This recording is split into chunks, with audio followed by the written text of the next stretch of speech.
Before I start the main video एक छोटी सी सूचना है आप लोगों के लिए। अगर आप May 21 अटेम्प्ट कर रहे हो सीए तो आप लोगों के लिए अन अकेडमी चालू कर रही है उनकी बैचेस। तो उनकी सीए इंटरमीडिएट हिंदी बैचेस का नाम है योद्धा एंड इंग्लिश बैचेस का नाम है ट्रायम्फ। वहां पर अलग अलग सब्जेक्ट्स आप लोगों को पढ़ाई जाएगी। डिटेल्स मेरी स्क्रीन पर है।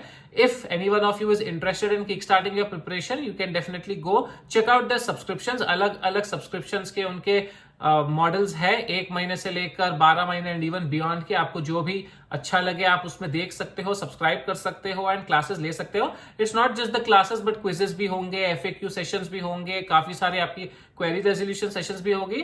तो काफी सारी चीजें होती है आप जिनका फायदा उठा सकते हो। अगर आप लेने की सोच रहे हो तो 10% डिस्काउंट मिल जाएगा मेरा कोड यूज करके CAAB10। जरूर देखिएगा, एक्सप्लोर कीजिएगा एंड अगर समझ में आए तो आप सब्सक्राइब भी कर सकते हो। Now let's get to our main video. Hello everyone, I hope you guys are doing well. आप लोग सभी बहुत अच्छे होंगे। आप जैसा कि मेरे स्क्रीन पर देख सकते हो आज हम आंसर करने वाले हैं the big question, big four versus mid size firm. जो स्टूडेंट्स ये फाउंडेशन दे रहे हैं या अभी इंटर का एग्जाम देकर आर्टिकलशिप स्टार्ट होने का वेट कर रहे हैं, डिसाइड नहीं कर पा रहे हैं कि बिग फोर में करना चाहिए या मिड साइज फर्म में करना चाहिए। 5 सिंपल पैरामीटर्स मैंने लिस्ट डाउन कर दी है जिसकी एक्सप्लेनेशन मैं आप लोगों को दूंगा एंड साथ ही साथ बताऊंगा कि इन 5 पैरामीटर्स पे बेटर ऑर्गेनाइजेशन स्ट्रक्चर कौन सी है, बिग फोर या फिर मिड साइज फर्म। एंड ये आप लोगों को जरूर मदद करेगी आपका डिसीजन लेने के लिए कि हमें बिग फोर में ज्वाइन करना चाहिए या मिड साइज फर्म में ज्वाइन करना चाहिए। दोस्तों, इससे पहले कि मैं स्टार्ट करूं ये छोटा सा वीडियो लेकिन स्पेसिफिक वीडियो, ये जो पर्सनल मेंटरशिप सेशंस है, जो ये वीडियोस है, मेरी काउंसलिंग करियर डेवलपमेंट सेशंस, मैंने एक नया प्लेलिस्ट चालू किया है अपने चैनल पर। वहां पर आप लोगों को ऐसे ही जनरल वीडियोस कि आपको करियर में कैसे प्रोसीड करना है वो मिलती रहेगी। इसलिए चैनल को सब्सक्राइब जरूर करके रखिएगा एंड इस वीडियो को भी लाइक प्लीज कर दीजिएगा ताकि मैं और ऐसी वीडियोस बना सकूं। साथ में मुझे कमेंट करके बताइए कि और ऐसी आप लोगों को जनरल गाइडेंस वीडियोस क्या चाहिए ताकि मैं आप लोगों के लिए वही स्पेसिफिक चीजें बनाता रहूं एंड आपको जो है कंटिन्यूस गाइडेंस मिलती रहे। तो क्विकली देखते हैं हम यहां पर big four versus mid size firm. सबसे पहला फैक्टर है ईज ऑफ गेटिंग इन। भाई, नौकरी करने के लिए नौकरी मिलनी भी तो चाहिए। ईज ऑफ गेटिंग इन, कैसे आप आसानी से कौन से टाइप के फर्म में घुस सकते हो। देखो, big four as the name suggest only 4 big four. चलो बिग फोर की जगह हम बिग 5 या बिग 6 भी ले लेते हैं तो भी देयर आर 5 और 6 only and these are not present in all the cities of India. Limited cities में है, 7 से 8 सिटीज में होंगे या 9-10 सिटीज में होंगी बिग फोर्स एंड वो भी 1-2 सिटीज में छोटी रहेगी, बाकी 6-7 सिटीज में अच्छा प्रेजेंस रहेगा उनको। तो जो ईज ऑफ गेटिंग इन है वहां पर अगर मैं स्कोर करूं बिग फोर को तो it is at a disadvantages position. Firstly, big four availability कम है तो ऑब्वियसली ओपनिंग्स कम है। साथ में अंदर घुसने के लिए आप लोगों को अच्छे मार्क्स चाहिए। आपके सीए इंटरमीडिएट एग्जाम में जनरली फर्स्ट टाइम में अगर आप क्लियर हो गए हो या कभी कभी आपको सोर्स भी चाहिए घुसने के लिए तो थोड़ा सा डिफिकल्ट हो सकता है। प्लस उनका स्क्रीनिंग प्रोसेस, उनका professionalism expectations are higher and that is why getting into a big four, ठीक है, सॉफ्ट स्किल्स ये सब तो आप लोग डेवलप कर लोगे, इंटरव्यू क्रैक कर लोगे, but just the share number of availability, कितनी ओपनिंग्स है, कहां कहां अवेलेबल है बिग फोर। ऑफ कोर्स अगर आप बड़े सिटीज में जाते हो then it is beneficial, otherwise you are not even going to get big four. So अगर आपकी mobility is the problem then big four is not an option. Mid size firm on the other hand there are many. Mid size firm में जब मैं बोलता हूं तो I am talking about the decent good mid size firms जो कि हर city में बहुत सारे रहेंगे। अब if I talk about a city like Mumbai there will be hundreds of good mid size firm. If I talk about cities like Delhi, Hyderabad, Bangalore, Calcutta, there will be very good mid size firm. Chennai और even tier 2 cities अगर मैं बात करता हूं तो काफी अच्छे आप लोगों को फर्म्स मिल जाएंगे जहां पर आपको एक्सपोजर अच्छा मिल जाएगा, जहां पर आपकी एंट्री भी ज्यादा डिफिकल्ट नहीं रहेगी। But still this shouldn't be a deterrent, it is just giving you a flavour. अगर आप इंटरव्यू क्रैक कर सकते हो एंड आपको बिग फोर में इंटरेस्ट है then of course you will come out of the mobility problem. उसको आप ओवरकम करके कैसे भी ज्वाइन कर लोगे। But this is the reality कि getting into a mid size firm the probability is always higher then a big four. Next आते हैं वर्क एक्सपोजर पे। Now this is a very important aspect for majority of you और actually should be for every one of you, क्योंकि यही तो आपका main चीज है जो आप बिग फोर करने के लिए जा रहे हो या फिर मिड साइज फर्म में करने के लिए जा रहे हो कि वर्क एक्सपोजर कैसा मिलेगा। तो अगर मैं बिग फोर की बात करूं, आपको जनरली एक स्ट्रीम में अंदर दिया जाएगा कि भाई आप स्टैच्यूटरी ऑडिट के हो तो आप स्टैच्यूटरी ऑडिट में ही 3 साल काम करोगे, अगर आप इंटरनल ऑडिट ज्वाइन कर रहे हो तो इंटरनल ऑडिट ही 3 साल काम करोगे, अगर आप टैक्सेशन ज्वाइन कर रहे हो तो 99% टैक्सेशन ही 3 साल काम करोगे। The chance of moving from one position to another position थोड़ा सा कम है, टू बी ऑनेस्ट। आप एक ही फील्ड में 2.5-3 साल रहोगे। ऑफ कोर्स थोड़ा बहुत एक्सपोजर सब फील्ड्स का मिल जाएगा, but you will not get in depth exposure. तो बिग 4 का वहां चैलेंज हो जाता है from core work point of view. अगर मिड साइज फर्म की बात करें तो मिड साइज फर्म में आपको एक्सपोजर बड़ा अच्छा मिलेगा, जो स्पेशली अच्छी मिड साइज फर्म्स है जो अलाउ करती है फ्लेक्सिबिलिटी। आपको थोड़ा स्टैच्यूटरी ऑडिट भी मिल जाएगा, टैक्सेशन भी करने को मिल जाएगा, इंटरनल ऑडिट भी करने को मिल जाएगा, सब कुछ मिल जाएगा। तो if you see once again, mid size firm will score over the overall exposure, work exposure that you get versus big 4। लेकिन अगर आपको मालूम है नहीं मुझे टैक्सेशन में ही करियर बनाना है, if you are clear, then big 4 is definitely better कि हाँ मुझे पता है टैक्स में मेरा करियर बनाना है तो मैं एक बिग 4 में चले जाता हूं, वहां पर एक करियर अपना बना लूंगा। या फिर अगर मुझे स्टैच्यूटरी ऑडिट में या फाइनेंशियल ऑडिट में अपना करियर बनाना है तो मैं बिग 4 ज्वाइन कर लूंगा। I know it from the start, इसलिए मैं हल्का सा अंडरलाइन ग्रीन टिक दे रहा हूं स्पेसिफिक लोगों के लिए जिनको पता है क्या करना है। अगर आपको नहीं पता है कि मेरे को क्या करना है जिंदगी में, एक्सप्लोर करना है सब fields, then mid size firm is definitely going to be a better choice. ठीक है, अगर आपको अपनी प्रैक्टिस खोलनी है या फिर जॉब करना है तब क्या करना चाहिए, उस पॉइंट पे भी हम नीचे आएंगे। नेक्स्ट आ जाइए फ्लेक्सिबिलिटी प्लस डेवलपमेंट अपॉर्चुनिटीज पे। तो फ्लेक्सिबिलिटी की जब मैं बात करता हूं तो मैं बात कर रहा हूं लीव्स की। आपको अगर एग्जाम है तो कितने लीव्स मिल सकते हैं, कैसा थोड़ा सा आज हाफ डे कर लेता हूं कल फुल डे कर लूंगा। एडजस्टमेंट का स्कोप कहां रहता है, एडजस्टमेंट का स्कोप देखो honestly speaking mid size firm में भी कम है एंड बिग 4 में भी कम है।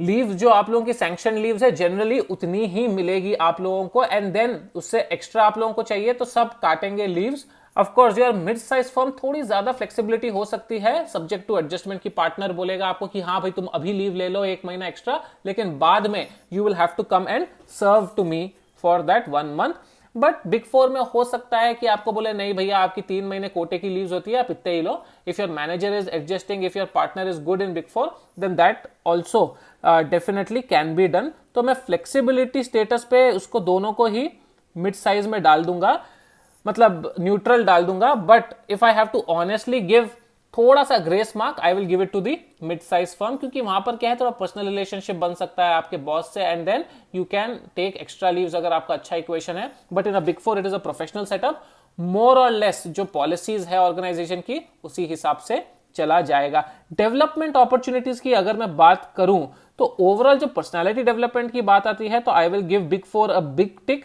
एंड मिड साइज फर्म में ठीक है, काफी सारे मिड साइज जो अच्छे मिड साइज फर्म्स है उनमें भी डेवलपमेंट अपॉर्चुनिटीज अच्छी मिलती है, but not as much as big 4। Personality development, professionalism, talking to big stakeholder, CFO से बात करना, सीईओ से बात करना। I have seen personally in my tenure in 2 big 4 कैसे आर्टिकल स्टूडेंट्स जो होते हैं they confidently speak to the top stakeholders. Knowledge जो होती है उनकी, of course knowledge is limited to a specific area, but it is very good. वो लोग की बात करने की स्टाइल जो होती है it really enhances over a period of time. And 3 साल के बाद जब आप आर्टिकलशिप करते हो you are knowledgeable, you are confident, and आपकी जो पर्सनालिटी है वो अच्छी खासी डेवलप हो जाती है। That is point number 1। Point number 2, opportunities की अगर बात करें तो जैसे अगर बड़ा ऑर्गेनाइजेशन तो ज्यादा अपॉर्चुनिटीज मिलेगी, ट्रैवल करने की अपॉर्चुनिटीज बहुत मिलती है with in the country. Mostly foreign articleship students को उतना फॉरेन ट्रैवल नहीं मिलता, but with in the country आप लोगों को ट्रैवलिंग अच्छी अपॉर्चुनिटीज मिल जाएगी, अच्छी जगहों पर रह लोगे, अच्छा खर्चा कर सकोगे। Of course those are only smaller things. Mid size firm में भी हो जाता है, देयर इज नथिंग है कि मिड साइज फर्म में नहीं होता, बट कभी कभी मिड साइज फर्म में थोड़ी सी कंजूसी चल जाती है। बिग 4 में यूजुअली वैसा सिचुएशन नहीं होता, because once again everything is build to the client and ऐसा कोई खास रेस्ट्रिक्शंस रहता नहीं है आप पे। So from that point of view 3-4 छोटे छोटे एडवांटेजेस बिग 4 में जरूर आपको देखने को मिल जाते हैं। मॉनेटरी अगर अपन बात करें तो clear cut big 4 has an advantage when compared to majority of the mid size firms. Mid size firms 99% आप लोगों को या तो आईसीआई की जो मिनिमम प्रिस्क्राइब्ड स्टाइपेंड है वो ही देंगे, या फिर थोड़ा बहुत हो सकता है 2-3 हजार 4 हजार ज्यादा दे दें। बट बिग 4 में जनरली आपको अच्छी स्टाइपेंड मिल जाती है। आई थिंक 10,000, 12,000, 14,000 इस रेंज में आप लोगों को स्टाइपेंड मिल जाती है for your 3 years। So money wise definitely big 4 is the place to be in. There is no doubt about it. Very few mid-sized firms will be able to match the pay standards of your Big Four. एक और चीज क्या हो जाती है ना, सी Big Four में सब प्रोसेस के हिसाब से होता है. सी हालांकि institute I think it mandates that you should be working only for 7 hours a day, ऐसा ही कुछ कैप दिया हुआ है, but nobody really follows it, चाहे वो Big Four हो चाहे मिड साइज फर्म हो. Big Four में क्या होता है, थोड़ा सा आप लोगों को, अगर आपका मैनेजर परेशान कर रहा है, रोज 10-10 घंटे काम हो रहे हैं, अगर आप वुमेन हो तो थोड़ी वुमेन सेफ्टी पर थोड़ा ज्यादा ध्यान दिया जाता है, क्योंकि उनकी एचआर पॉलिसीज होती है, ग्लोबल रेपुटेशन होता है. You always have a redressal mechanism कि sir I am being unduly pressurised by my manager, आप लोगों को कोई सुनेगा. मिड साइज फर्म में ज्यादा चांस नहीं है कि आप लोगों को कोई सुने. दे विल बी लाइक अभी यही है, ऐसा ही चलाना पड़ेगा. So that also you will have to consider. अब आ जाते हैं फ्यूचर स्कोप पे कि जिंदगी में आगे करना क्या है ना. This becomes a very subjective question. सबसे पहले अगर आपको जॉब करना है तो Big Four is better than a mid size firm articleship, अगर आप लोगों को आगे चल के जॉब करनी है. क्योंकि अगर आप जॉब्स देखोगे, majority of the MNCs, majority of the organisations, अगर आप Big Four से आर्टिकलशिप किए हो, आपको आंख बंद करके चुटकियों में आप लोगों को हायर कर लेगी. That is true even for good mid size firms. अगर आपका mid size firm nationally reputed है, लोग जानते हैं उस मिड साइज फर्म को, तो आपका स्कोप फिर भी वहां पर भी रहता है, but not as much as when compare to Big Four. Big Four के साथ आप लोगों को जॉब अपॉर्चुनिटीज बहुत अच्छी मिल जाएगी, सैलरी पैकेजेस भी बेटर मिल जाएगी then a mid size firm. And overall personality आपकी Big Four में अच्छी रहती है. डॉक्यूमेंटेशन स्टैंडर्ड्स आप ज्यादा अच्छे सीखते हो Big Four में, इसलिए आप लोगों को जॉब अगर करनी है तो आप लोगों का फ्यूचर स्कोप बेटर है Big Four के साथ आर्टिकलशिप करके. लेकिन अगर आप लोगों को करनी है practice, then hands down mid size firm is much better than a Big Four experience. क्यों?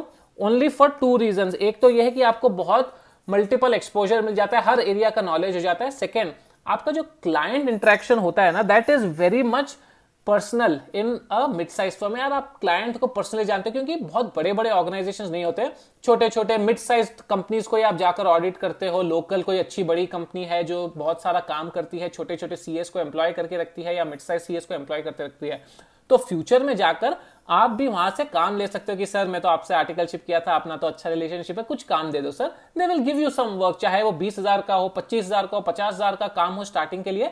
आप लोगों को स्कोप ज्यादा रहेगा कि हाँ भाई पर्सनल रिलेशनशिप है, बच्चा अच्छा है, इसको नॉलेज भी है, हमारे साथ काम भी किया है, तो इसको काम दे दो.